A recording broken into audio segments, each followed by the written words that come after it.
आगे बढ़ते हैं, दिल्ली एनसीआर की बात करते हैं, जो इस समय भारी प्रदूषण की चपेट में है। लोगों को सांस लेने की भी तकलीफें सामने आ रही है। लोगों की तकलीफें लगातार इस बात से बढ़ती जा रही है क्योंकि प्रदूषण वहां पर बहुत ज्यादा फैल रहा है। हैवी पॉल्यूशन के चलते राजधानी दिल्ली में हेल्थ इमरजेंसी लगा दी गई है और प्रदूषण गंभीर श्रेणी में इस दौरान बना हुआ है। उसके चलते धूप दिखना भी लोगों के लिए दूभर हो गया है।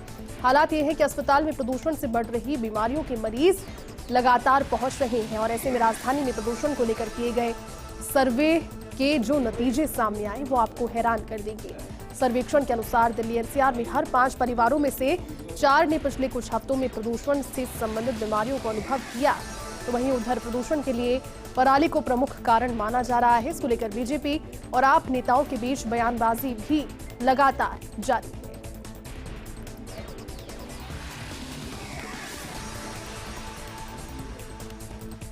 तो अलग अलग तस्वीरें देखिए। ये तस्वीरें रात के समय की या फिर शाम ढलने के बाद की तस्वीरें नहीं है। राष्ट्रीय राजधानी दिल्ली की तस्वीरें।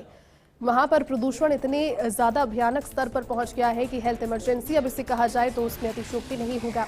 धूप दिखना भी लोगों के लिए यहाँ दूभर हो गया है और सांस लेने में दिक्कत से जुड़ी हुई जो समस्याएं हैं वो हर 5 घर में से 4 घरों में लोगों को फील हुई, इस चीज को अनुभव किया। हैवी पॉल्यूशन के चलते राजधानी दिल्ली में हेल्थ इमरजेंसी है। 5वीं तक के स्कूल्स बंद किए गए हैं। प्रदूषण पर पॉलिटिक्स भी जारी है, जहां पराली को इसके लिए पहले दोषी बताया जाता था जब आम आदमी पार्टी दिल्ली में काबिज नहीं हुई थी सत्ता पर, लेकिन अब पंजाब में भी आम आदमी पार्टी की सरकार है। तो लगातार विपक्ष के तौर पर जो सभी दल है, सभी पार्टियां हैं, वो यही कह रहे हैं कि जिस पराली को लेकर इतनी बातें और इतनी ज्ञान आम आदमी पार्टी दिया करती थी, अब अपनी सरकार के समय वो इस पर कोई प्रभावी कार्य क्यों नहीं कर रही है। और अब आपको बता देते हैं कि स्मॉग बनता किस तरह से है। तो स्मॉग में कई तरह की रासायनिक गैस होती है और केमिकल भी इसमें शामिल होते हैं कि वही स्मॉग जिस वजह से ये परेशानी हो रही है। स्मॉग की वजह से लोगों को सांस लेने में दिक्कत होती है। Smog nitrogen oxide, sulphur oxide, ozone gas, धुआं और अन्य कणों से मिलकर बना होता है। इसमें गाड़ियों से निकलने वाले धुएं की प्रदूषण भी शामिल है। दिल्ली के प्रदूषण में गाड़ियों से निकलने वाले धुएं का योगदान तकरीबन 50%, यानी कि आधा स्मॉग सिर्फ और सिर्फ उन गाड़ियों से होकर निकलने वाले धुएं की वजह से बन जाता है। अब स्मॉग से दिक्कत क्या होती है वो आपको बता देते हैं, क्योंकि 50% तो सिर्फ हमारे वाहनों से निकलने वाले धुएं की वजह से ये स्मॉग क्रिएट होता है। सांस लेने में दिक्कत होती है। जैसे ही हमारे शरीर में ये स्मॉग प्रवेश करता है, ये धुआं, ये प्रदूषण, हमें कई तरह की बीमारियों का, डिजीज का खतरा बढ़ जाता है। कई बार लोगों को अस्पताल तक जाना पड़ता है इस वजह से, और अस्थमा के रोगियों की सेहत पर ज्यादा असर इससे होता है। स्मॉग जब सांसों के जरिए हमारे शरीर में प्रवेश करता है, आप समझिए, जब आप ब्रीथ करते हैं और आसपास की जो वायु में अगर प्रदूषण उस समय है तो बीमारियों का खतरा बढ़ जाता है। कई मौके ऐसे आते हैं जब अस्थमा के रोगियों की सेहत इस पर ज्यादा जटिल हो जाती है, इनकी हालत कई दफा गंभीर भी हो जाती है। बढ़ती सर्दी और बदलते मौसम के बीच अगर स्मॉग पहुंच गया है आपके एरिया में, आपके आसपास के लोगों के घरों तक, आपके घरों तक, तो फिर अगर उस हवा में आप सांस भी ले रहे हैं तो आप ये समझ लीजिए कि जहरीली हवा में सांस लेना सिर्फ और सिर्फ आपको बीमार करने के लिए बहुत ज़्यादा चिंतित करने वाली स्थिति है। प्रदूषित हवा में बच्चों को बाहर ना निकालें। क्या उपाय करने चाहिए, क्योंकि एज सच को इसके लिए उपाय आप अपनी ओर से अगर कर सकते हैं तो वाहन प्रतिबंध करके प्रदूषित हवा में अपने बच्चों को बाहर ना निकालें, वो ज़्यादा रिस्क में है।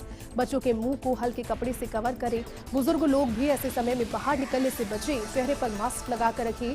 धूल और धुएं में ना जाएं। आंखों के बचाव के लिए चश्मा पहन सकते हैं, क्योंकि ना सिर्फ आपकी ब्रीदिंग इश्यूज बल्कि आंखों से जुड़ी हुई तकलीफें भी, अगर किसी बीमारी की दवा चल रही है तो उसे समय पर लें और इससे बचने की कोशिश ज़्यादा से ज़्यादा की जाए।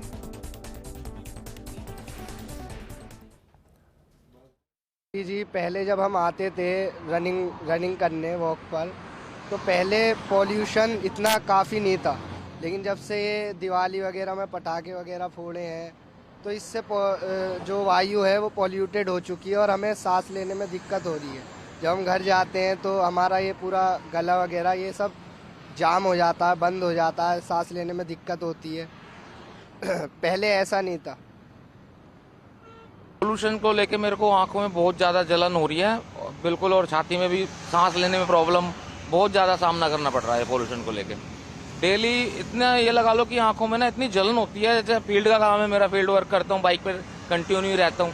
पोल्यूशन को ख़त्म करने के लिए या मिनिमाइज करने के लिए एफर्ट तब होना चाहिए जब से पोल्यूशन के बढ़ने के खतरे बढ़ते हैं। दिल्ली की आम आदमी पार्टी सरकार के जो मंत्री, कल मैं देख रहा था बयान कि दिल्ली सरकार के आम आदमी पार्टी के सरकार के मंत्री ने किया अधिकारियों के साथ मीटिंग, क्योंकि एक्यूआई चला गया 500 के ऊपर।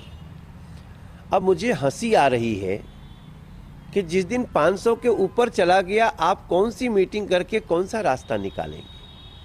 ये इस तरह से सिर्फ चेहरा छुपाने की कोशिश, लोगों को, मीडिया को ये दिखाने की कोशिश कि देखो देखो हम कोशिश कर